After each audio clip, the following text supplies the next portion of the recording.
Good morning, everybody. Morning. Morning, Sensei. Mary, that's a good sign. Different with your hair. Thank you for allowing me to be your substitute today. Renee and I together. We're working together on this all night. All right, so did anybody participate in family reunion either in the market center or online or happen to attend? One? Little bit, I did. A little bit here and there. It was fun. So you were there in person? Wow. First time? Yes. All right, 2 minutes. Tell us. Oh. What do you want to know? You know more than I know. Maybe your impression, maybe some of your key takeaways.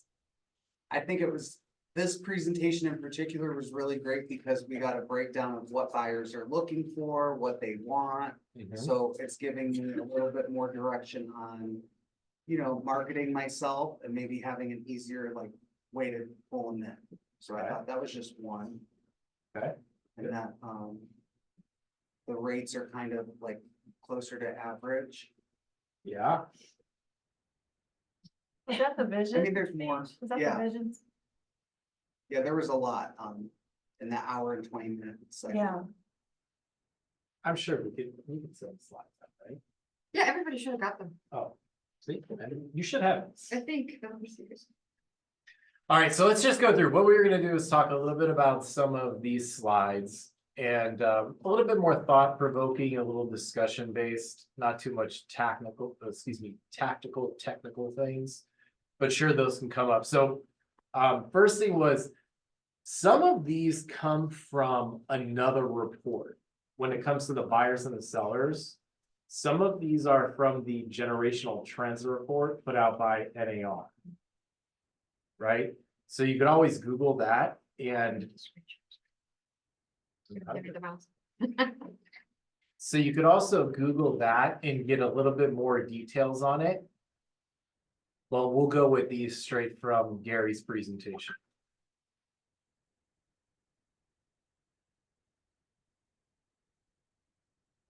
Jonathan, wasn't it 75% of sellers worked with the first agent that they met with?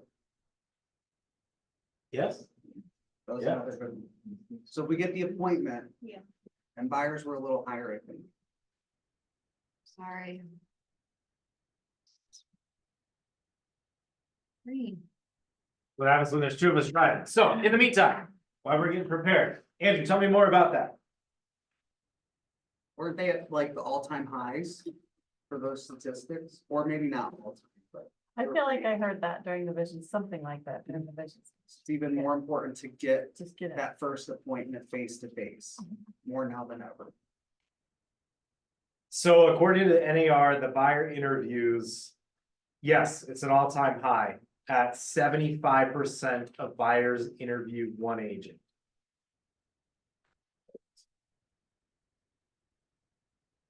So what does that tell you? You were kind of alluding to it. Why don't you run with it? I mean, we need to focus on getting that appointment, the face to face, so they can get a sense for us and, start to know, and trust us. I just know I'm gonna double down on my preparation, really.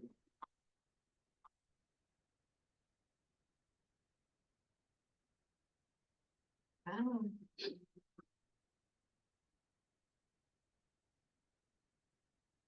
So what are some things that come to mind when you say you're going to double down on your preparation? We'll maybe dive a little deeper into maybe, what they're looking for on the discovery conversation. Showing up, which I've already done this, but I show up with the intention of taking them to property. So I have things in the back of my presentation that I'm ready to show them. But I may even look them up online. I don't know, they have their first and last name and kind of get to know them a little Yeah. softly, Always. just to convert that relationship a little easier. download it. Or just save it to the desktop.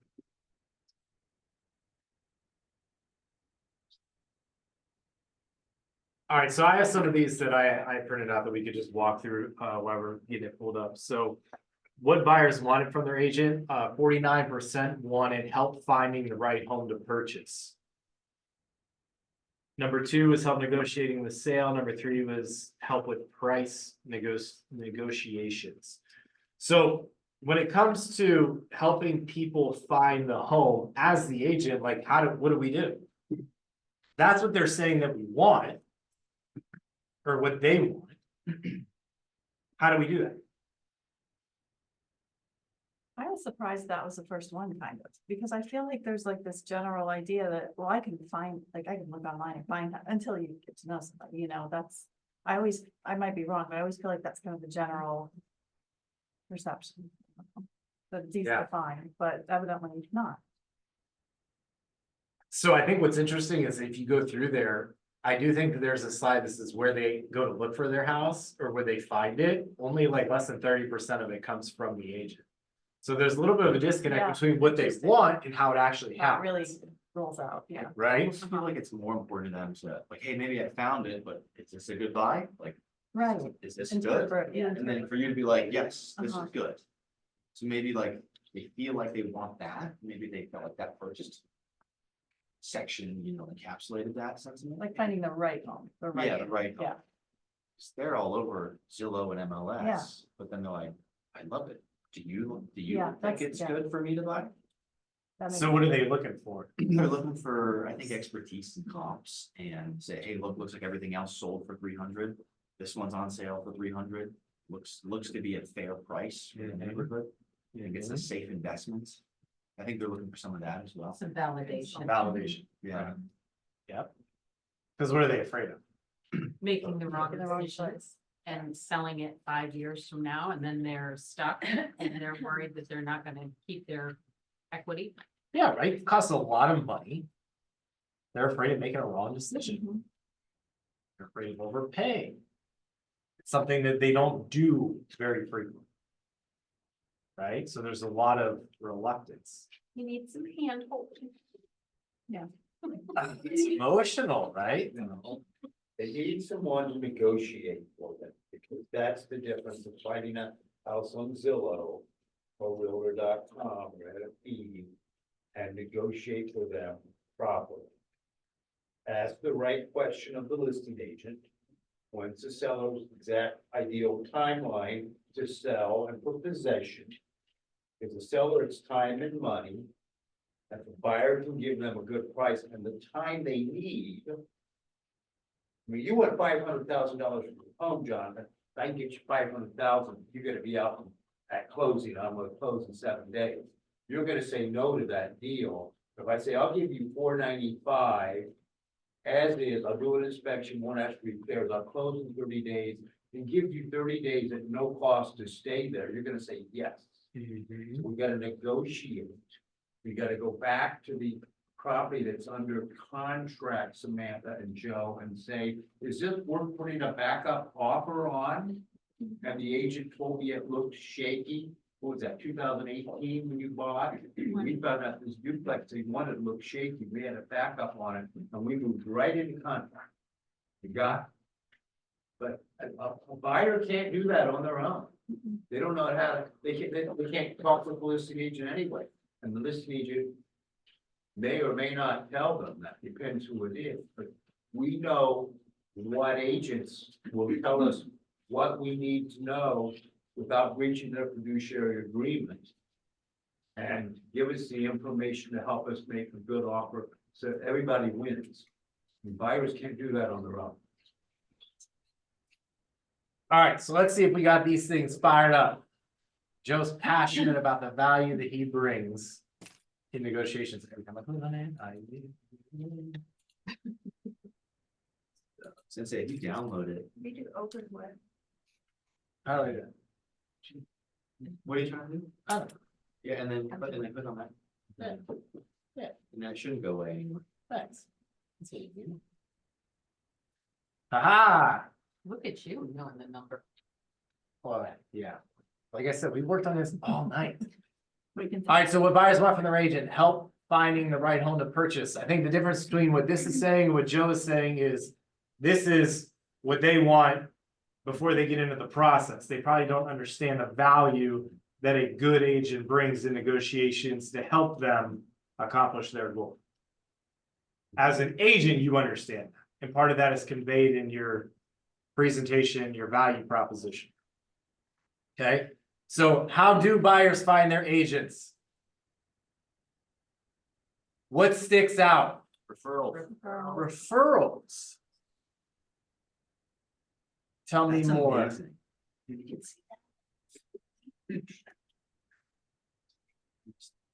That's crazy. What's crazy? Nothing even compares to referrals. No, how many times do you ask for a referral? 40% of the time? Probably not. Right.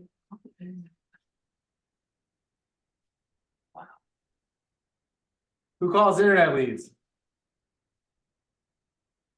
Right? Who pays thousands of dollars for internet leads? What do we think about that? Awesome. I guess it's not surprising at all to me. Like, not at all. I think, at least, I don't know, maybe those are the easy ones, but in my business, that's it. I mean, that's, But then the 17% used agent previously, so that's like a repeat, yeah. only 17% we use, yeah. No, So I what think- does it tell you about where you should be hunting for a business? In your database, Your- I feel like if you take the top two, you're at 57% already. All those people are Yeah. probably in your database. It's like, it amounts to almost the rest of the categories put together.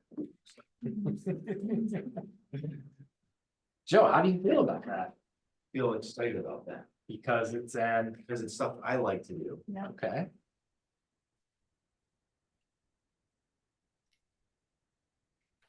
I'm gonna go down and we may come back to this one.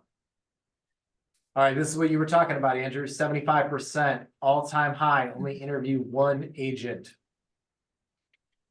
Experience, I thought this one was interesting. Most important factors for buyers, experience. What they were saying was more of like knowledge, like they want us to be knowledgeable about the market. Okay. We'll gloss over that one. All right, so let's go back to these couple ones. So 75% interview one agent, 40% of people find it through a referral. And what buyers want is to find a house. How do we take that and apply it to our business? We contact our past clients to find out if they have a house to sell Perfect. Or if they have any friends. that need. Probably some pinpointed like social media or some marketing. Advertising that you're good at helping them find the right house. I love that. What else? I mean, let me ask a silly question. How does Zillow survive? Agents pay them money. But what does Zillow do for the consumer? It's easy, it's like, they can get what they want, like, And what do they want? they want They to look wanna at talk- houses. They want to look at houses. Look at houses, Holy yeah. smokes, right? Yeah. Why we complicate it so much is crazy. When we can simplify it, what Zillow survives on is giving people what they want, which is just the ultimate autonomy to look at houses, filter it down and all these other things. So what does that tell us as agents? Well, if all else fails, and I was only doing one thing, what could I be doing? I get the MLS every day. Sending people Yeah. houses. Right? Now you can break down what is a variety of ways we can do that besides putting them on an MLS search.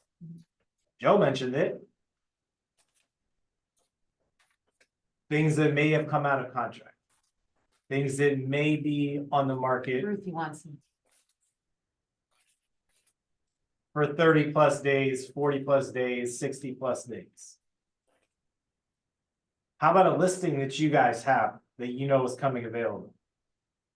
Well, yeah, that's what we got, Airtable. How about Airtable? Right? How about a for sale by owner? Most for sale by owners will pay you a fee. Because what are we doing? All we're doing is creating a conversation. And the conversation allows you to do what, Andrew? Develop the relationship and then they get to know, like, and trust us. And you can eventually Convert them. get in front of them, right? Convert them. So playing the numbers, we don't have to outsmart it. We don't have to change the game. We could just play them. What else could we be doing within our database? How do you send properties to your database? That doesn't make any sense, right? Like they just bought or sold. Why would I send them a listing that I have coming soon? I'll share it with their friends. No, I do. Right. In your neighborhood, all my coming soon, all my open houses, I blast my database. I get Yes. A lot of unsubscribes, but I'm like, well, I'm in their face. Yeah. And so what do you think that you're known for? Say that I produce. Yeah. I'm busy, Yeah, knowledgeable. yeah, you got houses, right? You're moving people, you're moving and shaking, you're hustling. So that's the message that you're sending. Buyers interview one agent. It's a race to be the first. So let's invert this, right? This is something I learned from Mary. What's the reason that we're not getting this interview? We're not asking for it. We got top of mind. Anybody want to scribe? Anybody want to write these down? Who wants to write? I'll write. All right, just Why wouldn't as fast as people can throw them at you, just write them down. What gets in the way of us getting the interview? Mine's follow-up, like, I know that I'm losing some people because of follow-up Okay, or lack.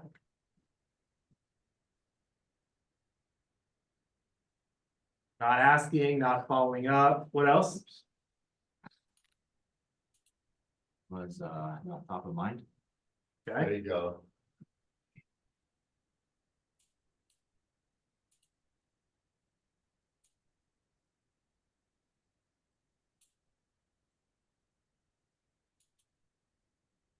what else? Um.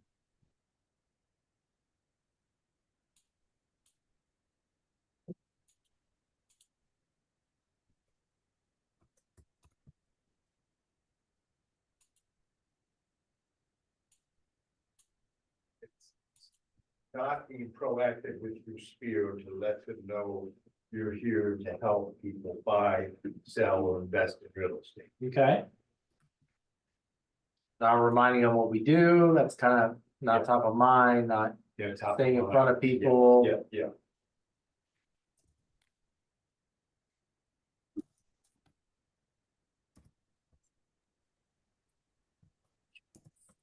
Maybe we're not leading the conversation. Right? Somebody says that, well, when they're in a lease for 6 months still, so I'll call you back. Instead of creating a strategy and using that end of the lease and working backwards and building a sense of urgency, right?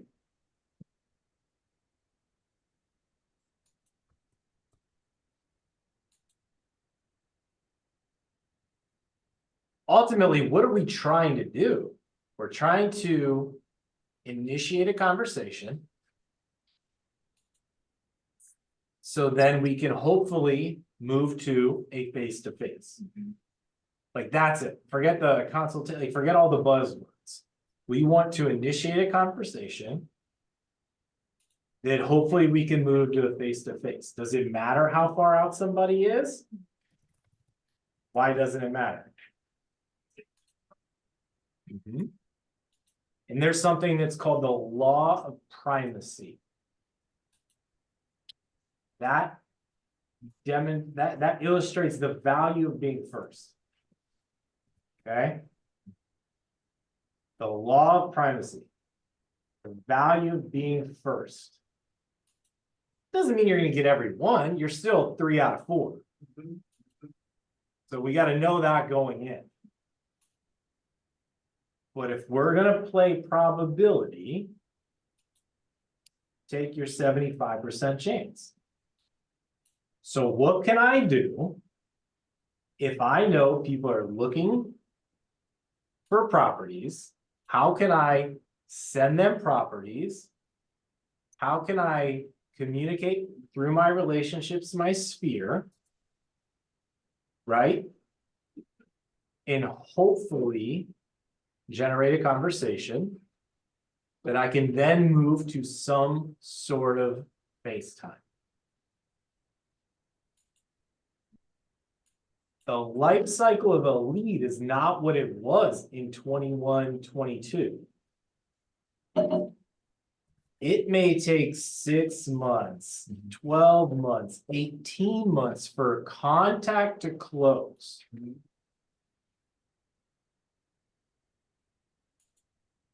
But at the end of the day, if they're only interviewing one person, I want to be the first person. And then that gives me endless permission to follow up so long as it's relevant, respectful, tasteful. Okay? So you meet somebody at open house who's a neighbor who says, well, my kids are going to be a senior next year. Are we writing that off? Or are they going in our database with a note? And are we following up with them, meeting them where they're at, or are we trying to push something on them? Right? Treating people the way you'd like to be treated. So we all know what to do. You're good. We all know what to do. We all know that we should be working our database. We know we should be working our sphere. We know we should be asking for an appointment. So then let's invert the question. What gets in the way of that? Because instead of putting more on us, let's get some stuff out of the way and just streamline. So do we know who to call? Or do we know who to reach out to in spite of a call? I think so, right? Do we know what to say? Is there anybody who doesn't know what to say when they reach out? So we know who to reach out to. We know what to say. Do we have a defined outcome? Do we know what the purpose is? Right? We know all these things. So what gets in the way of us doing it? Fear of rejection, Okay, too busy getting ready. okay, Putting out the fires that are today. okay. And these are all real. They're all real. Does any of that go? How long have you been doing this? 15 years. All right, 15 years. Has any of that gone away? I mean, I'm not a great example, so. No, The fear is still there, right? Of Yep. being rejection. We have to be vulnerable. That's a good way. You learn how to dance with it if you want to make this a career.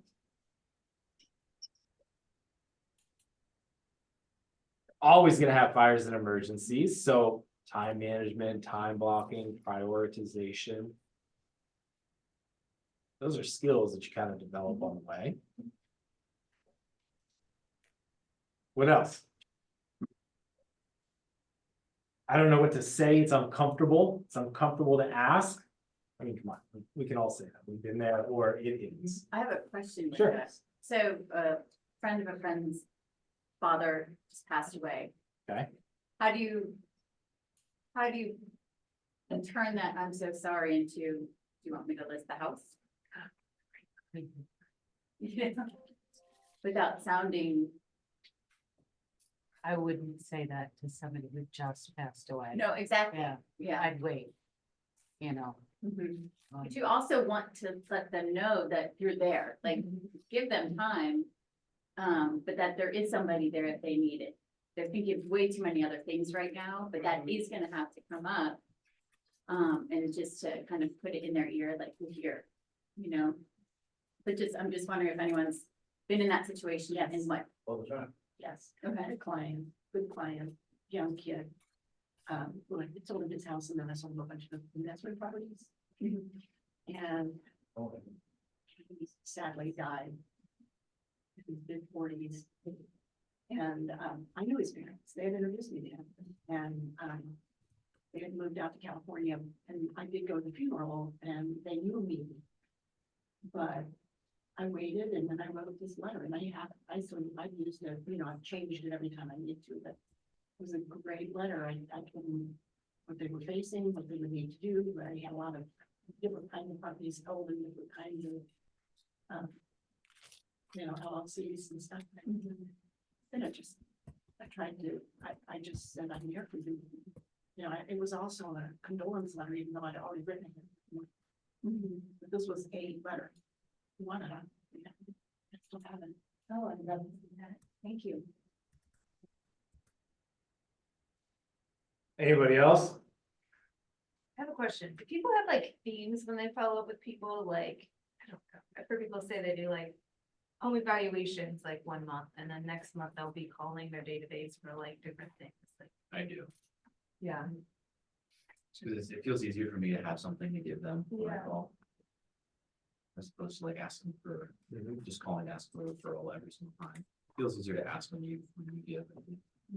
So let's answer this question first. Anybody else have experience where maybe they, have a friend, a family, somebody in their sphere where something may have happened and they want to remind them that they're in real estate, but they're afraid of maybe, Well, most estates, they gotta sell the property, so why wouldn't they consider using somebody who knew the deceased? And no, you don't go pass out your business cards at the funeral. Great idea. Okay, I got, The funeral home. so what you're saying is like you want obviously them to know that you can do this and but you don't want that to be what you don't want that to be misinterpreted as like, oh, she's reaching out for this. I'm not an ambulance chaser, but I'm a helper when and if you're ready to dispose of some real estate.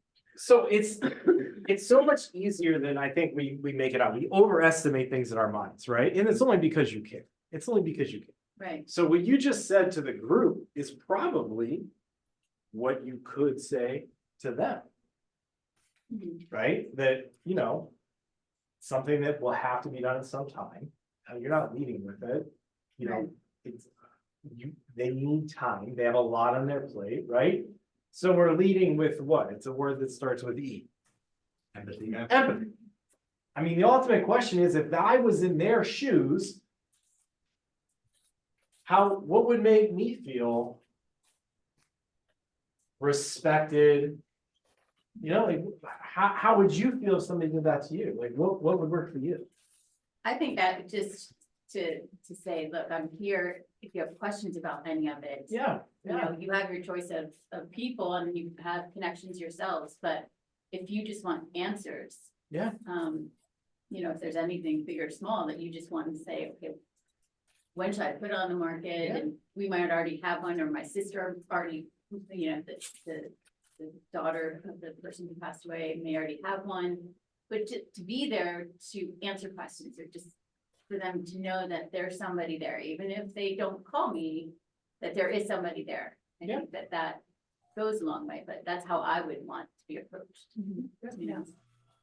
If you don't approach them, the odds of getting the business are slim enough. If you approach them in the correct manner, you may be that person. I mean, the thing is, I got 3 I'm working on, okay? And one's been like 8 months, and I'm just letting know I'm there. And the neighbors know me. And I don't know any of the kids. I knew the mom, and I kept in contact with her over years. And she was a dear friend, and I told her mom's house like in 1990. I've got history, but I'm just letting them know I'm there. What, will I get it listed? I don't know, but if I don't let them know I'm there, I won't get it listed. so you're in the relationship business until it turns to real estate. I wrote that. In terms of it. My head was right. You're in the relationship business until the conversations turn to real estate, right? That's what communicating with your sphere is. Like, at the end of the day, without a real need, you're just kind of staying in front of people until that timing shakes out. Okay, like, we're never gonna convince somebody. we may be able to move things forward, right? But you're in the relationship business until the conversation turns to real estate. And when you multiply that over 250 people in your database, like it takes a lot of effort to be in a relationship or keep in touch with, 100, 200, 300 people. Okay. And so ultimately, when we're not sure what to say, I mean, how would you feel if you were the receiver of this conversation? You know? Yeah, they're overwhelmed. They're overwhelmed with grief, but they're also overwhelmed with all the class that are. Yeah. Which kind of nice to be able to let them know that you can help them with an estate attorney or that you have those connections. Sure. It's kind of like the old saying, like, it's hard to do, right? Because let's remember, we're in a performance-based industry, so there's a lot of pressure on everybody in this room. Like, that's a fact. We also signed up for it and chose it, so that's also a fact. Okay, and it was forced. Acknowledge what they're going through. Right? Like, you're not gonna push yourself further from a deal by using empathy. Right. When the time is right, I understand there's so much on your plate, or I've been there before, or, it's really about the conversation. Who's the conversation focused on?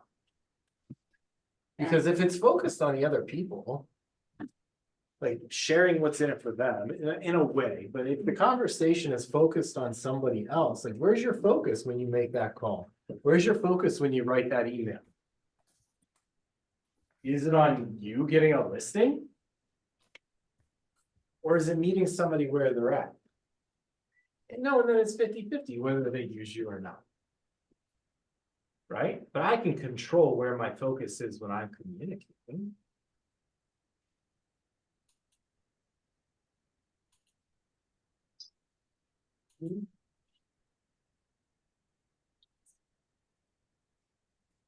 So the tough part is there's no like concrete prescription for your question. Right. Right? But again, we're not talking in absolutes, we're talking in probability. If I'm gonna err somewhere, I'm gonna treat people the way I would want to be treated. What would make me, how would I feel if I was the recipient of? I wouldn't be upset if That's somebody human. sent me a memo saying, hey, I'm really sorry to hear about your parent passing away.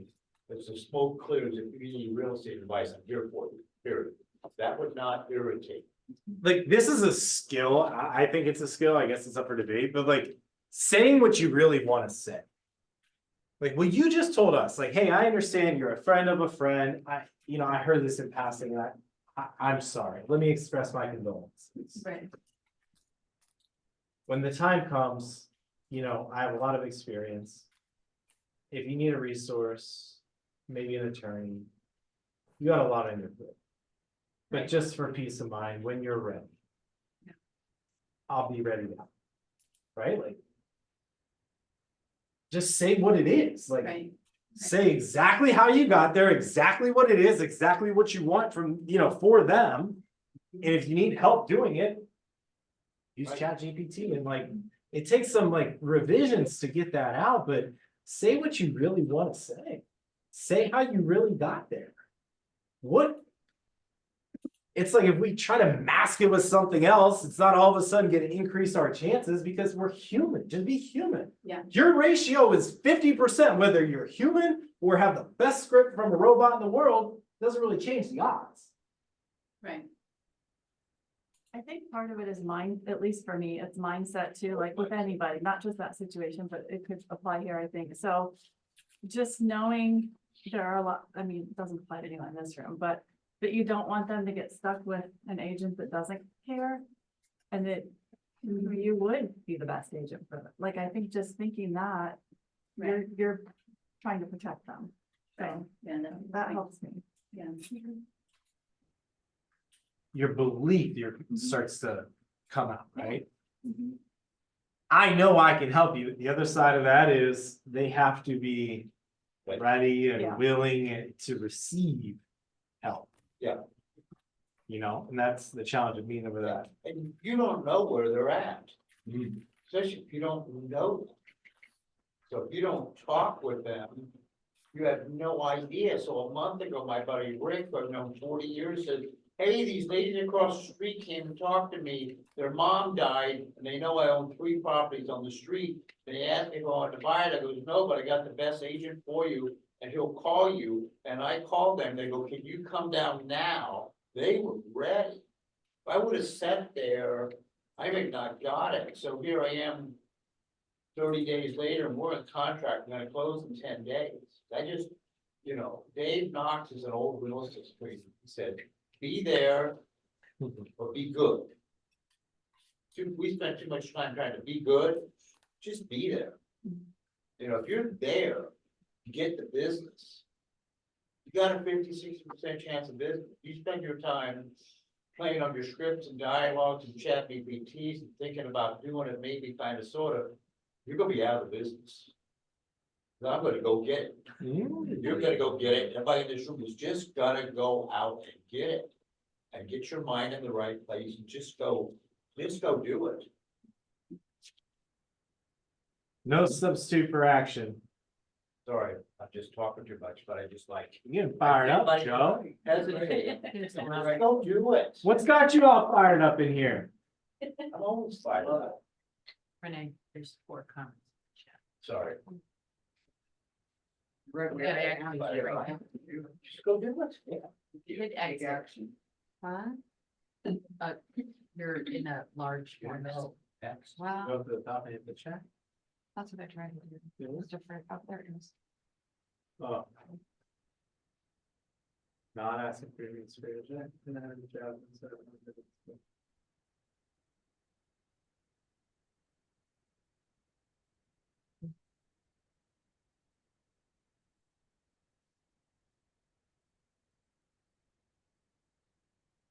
Yes, thank you for sharing Jasmine and Meg in the chat. Sorry, we just got to it.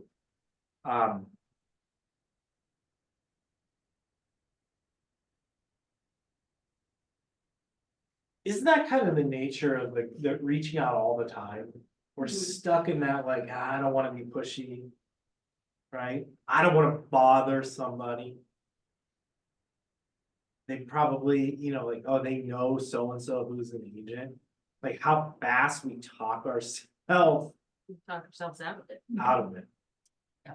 So much of it is what Meg said, like, because we're afraid. But being afraid doesn't change things, doesn't change your odds. You know? It really doesn't. One thing that you said that's, yeah, I think in my first year that really stuck with me, that I really like, was we were talking about reaching out to your database and then adding more people to the database. And I was like, well, how do I find more people to put in my database? Or how do I know what to say when I reach out to the people? And you're like, the person that figures that out is the person that stays in the business. And it's like, it's kind of motivating. So if I'm like, I'm seeing this person, it's cool, I want to be someone who stays in the business. It's my job now to figure it out. And you're like, it's like kind of motivating. I like that. Yeah, because nothing works 100% of the time and there's no prescription, right? So it's like, if you got to talk to as many people as possible, you got to figure out what you're going to say.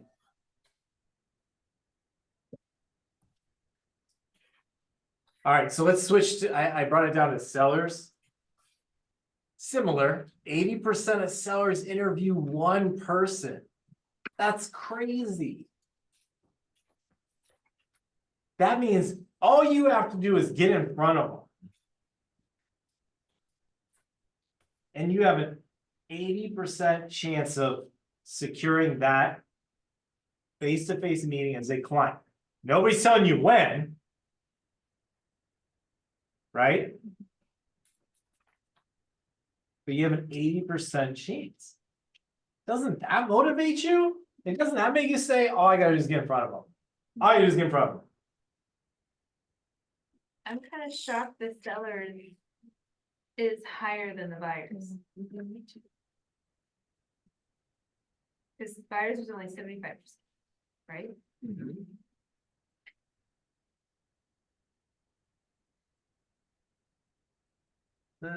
Where was, I don't know, 75%. it was 75, but what I wanted to look at was Is that just? how many people are referred? Still almost 40. Use the same agent again. So what's that, 66% are gonna either use the agent or find it through a referral? 80% could be skewed, like, if they move, repeat. It skews the number, if somebody calls it their own realtor. Yeah. I don't know how you select for that. When you're trying to figure it out. I feel like I also gleaned from this, like a lot of trust is built when you sell someone their house compared to when you help someone buy a house. So it's like, it's more motivating to do a really good job. I mean, you are motivated to do a good job, regardless, but like, it also says a lot of the businesses in selling homes, but for 28% versus what was for buyers, 14%.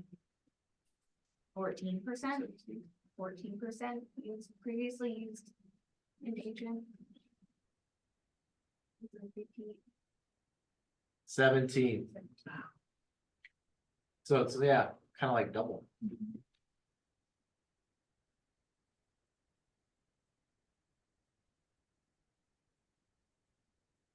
So it's kind of, Joe, it's kind of like that challenge, right? Okay, so 40% of the business is going to be generated by referral. Well, what am I saying to the people to position myself to earn a referral?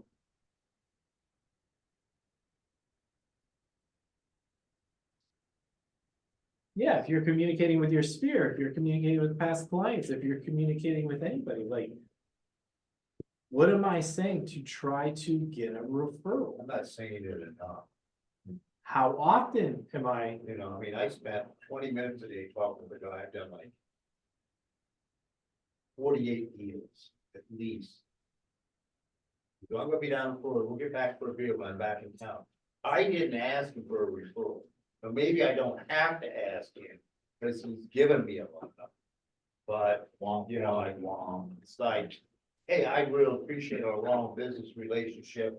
I know you're thinking about me when you know somebody needs to buy or sell real estate. And he wouldn't think that's cheesy, you know, but I've been to his house, he's been to my house and all this good stuff, but I've done through your form that, you know, with this guy. Why am I not asking him to refer?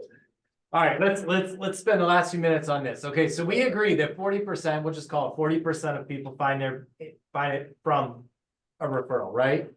And then we look down 70+%, we're just gonna say 70%. 40% of them find it from a referral, 70% of people are willing to refer. That's what that means. We're just gonna say it's the same for buyers and sellers, okay? So you have 40% of people find their agent from from a referral, 70% of people are willing to refer their agent. So let's invert the question. Why aren't we getting referrals?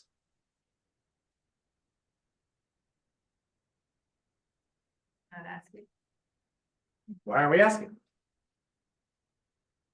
fear of rejection, I don't know. I don't ask, I'll be honest, I don't ask. I've never asked for it. Because the referral, your contacts aren't asking their connection. So if you're asking, you're reaching out to your contacts and saying, you know, if you know anyone looking, they're like, okay, yes, sure, I'll pass it along. But they don't, Sure. because they have a life and they have other things that they're thinking of. You're not one of them all the time. So 40% of our clients are gonna come from a referral, 70% of people are willing to refer. What gets in our way? Following up. We're so afraid of rejection, we will pay thousands of dollars on a 7% closing percentage. That's how afraid we are.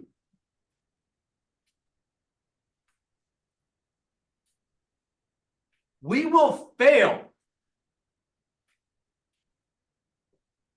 before we do this, because we can't get out of our own way. How do I know? What's the average retention rate in the industry? not much after 5 years, right? Yeah, give or take, like 89% of people aren't here after 2 years, something like that, right?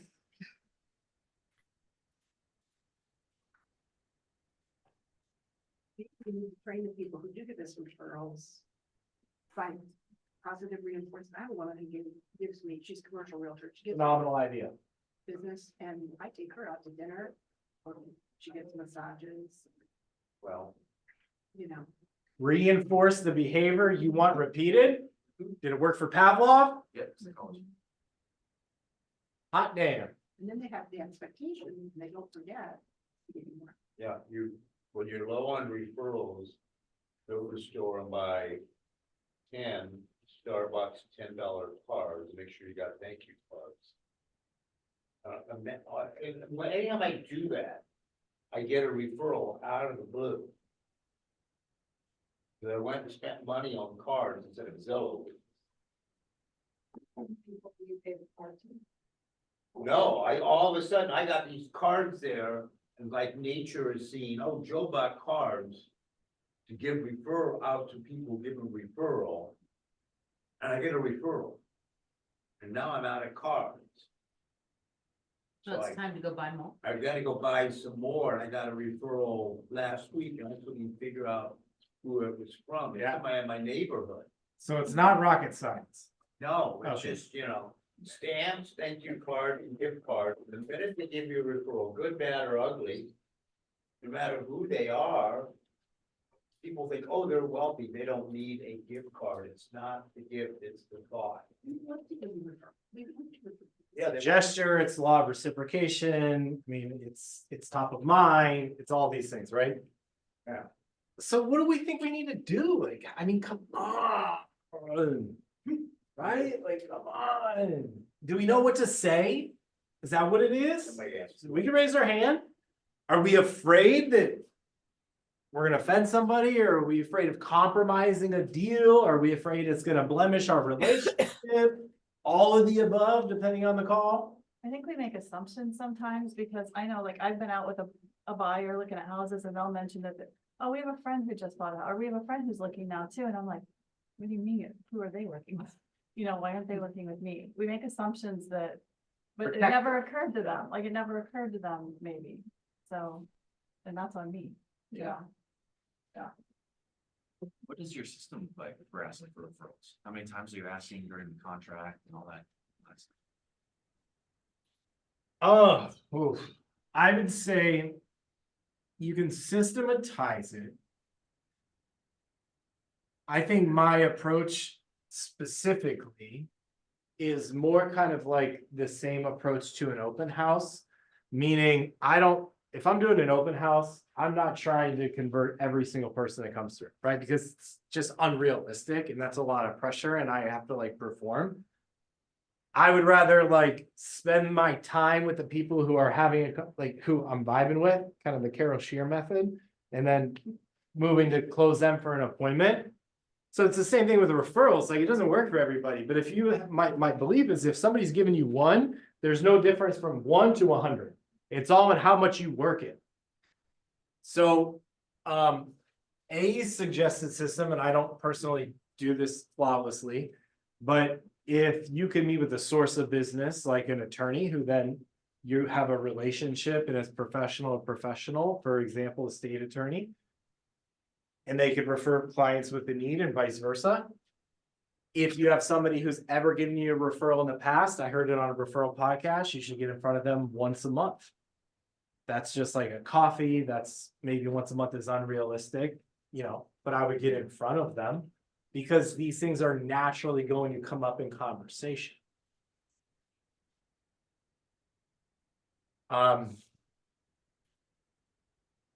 You could have it built into your systems, whether that's a CRM, that's a task, whether it's when, the highlights of things like we got through inspections or we, got the price, however it makes sense for you.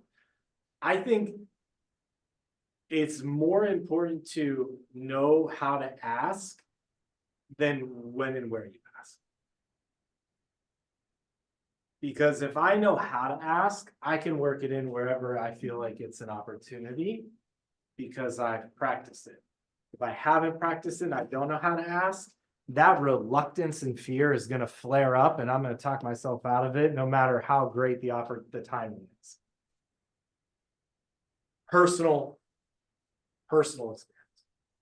That's my opinion, so somebody could easily debate the other side. So what do we say, right? That would be where I would start. How do I ask for a referral? Which is not this class. Use command sentences. Hmm? Use command sentences. I like that, sure. Do you have an example? And what I have a whole stack of cards that I'm supposed to memorize. I know what I'm supposed to do, but things get in the way. Such is life and we are human. There's a lot going on here. How do you, oh, Joe, curious about your cards. Some people want to. I got it. Know what? Barb wants to know. Who do you You're send sending them them to? to, how do I you send it to anybody who gives me a referral. Yeah. I mean, if somebody gives you a referral, you just gotta kind of say it in front of them, say top of mind. If they giving you one, there's no difference in them giving you 1,000. Right? We can do a whole class on referral opportunities. But what I think is eye-opening is that these are the ratios and we're not even playing them. What game are we playing? Because I don't know about most of you, I think all of us, you are on 100% commission, which means you have 0 to lose. Whether you get rejected at a 7% conversion rate or a 40% conversion rate. You have nothing to lose.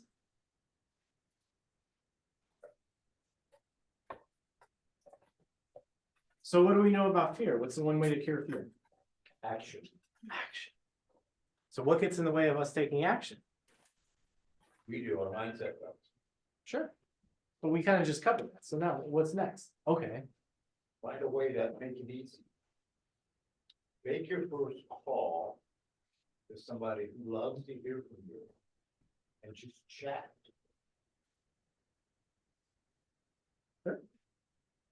I got this tiny 6-year-old woman who's up in Delaware in a nursing home. She is so positive. And when I get kind of stuck or whatever, I just call Genevieve and we talk. And she's probably not a good source of referral, but she's a good source of getting me feeling grateful that I'm alive and help people. And it just gives me the right, you don't feel good after talking to your Genevieve. So identify your Genevieves and call them when you're stuck. It gives you the confidence to keep going. All right, so let's wrap up. Does anybody have any questions? All right, so let's just do like these 3 things, right? The first thing is empathy. This is your takeaway. What would work for you? It's highly likely it would work for somebody else, right? When we lead with that in mind, okay? If it wouldn't offend you, it probably won't offend them. That doesn't guarantee we're going to close it. That doesn't guarantee they're going to hire us. It doesn't guarantee the appointment. But the reality is, when in doubt, we don't know what to say. Treat people the way we would like to be treated. And if we lead with that, more often than not, you do it enough times, the dominoes will fall on you. Okay? I'm going to say number 2. Send people what? Positive reinforcement. Properties. Houses. Close. Or that, that works too. Here's why this is so overwhelmingly important. If you had to do one marketing thing for the rest of your career, I just firmly believe that you could send people houses and you would be absolutely fine. Here's why.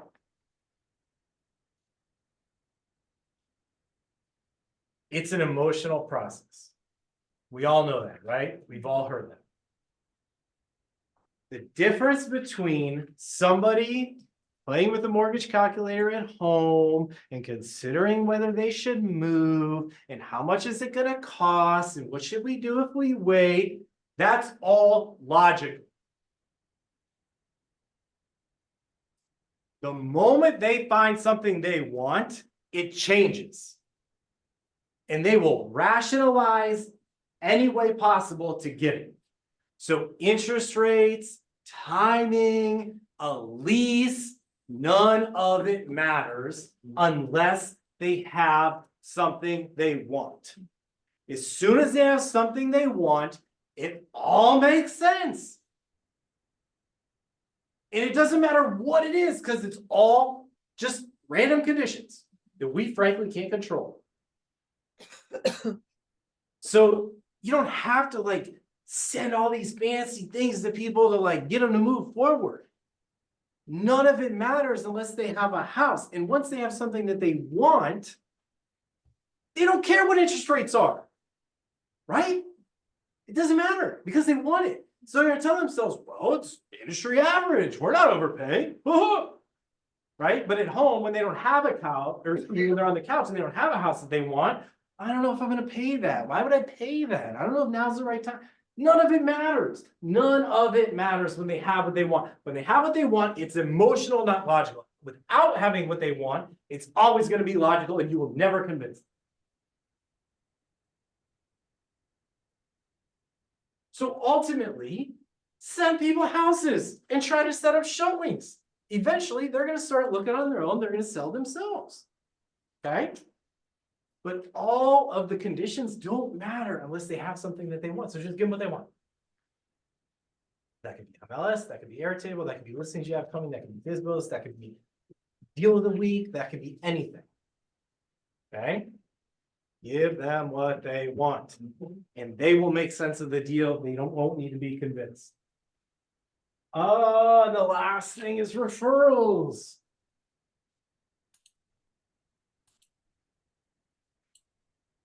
Don't try to change the game. Play it and play it better. Don't try to change the ratios, the stats, the numbers. We kill ourselves looking for the next best thing, the best lead, the best system, the best. We kill ourselves. Just play it.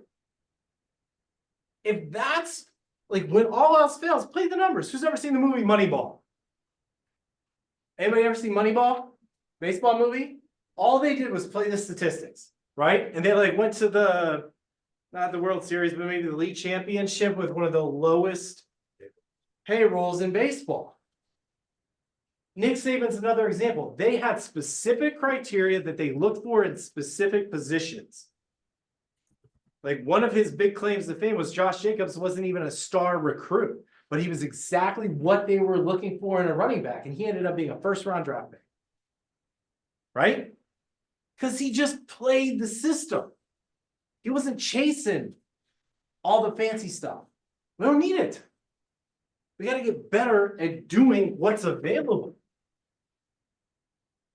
Or somehow getting through the fear, because it doesn't go away. So whether it's me or Joe or somebody Brent, like it doesn't matter. We all got it. It's just, can I muster up enough to get through it? And if I do it and you don't, I'm winning. And that's enough for me. Right? It's like Joe said, you don't reach out to him. I will. I'm going to go get it.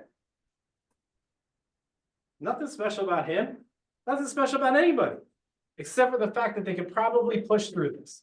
Because they have a strong enough purpose or goal that's tied to getting through that vulnerability. Good? Yes. Questions? Nice sermon. Thoughts? No, Well, what do you want from me? no, that's It was good. very bro. good. It's not about me.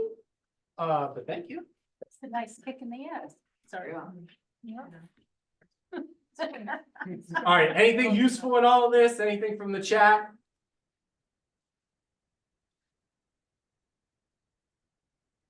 No? Come on, nothing? Okay. Wah, wah, wah. All right, onward and conquer. Thank you. Thank you. Oh, Yes, it's a lot different than Mary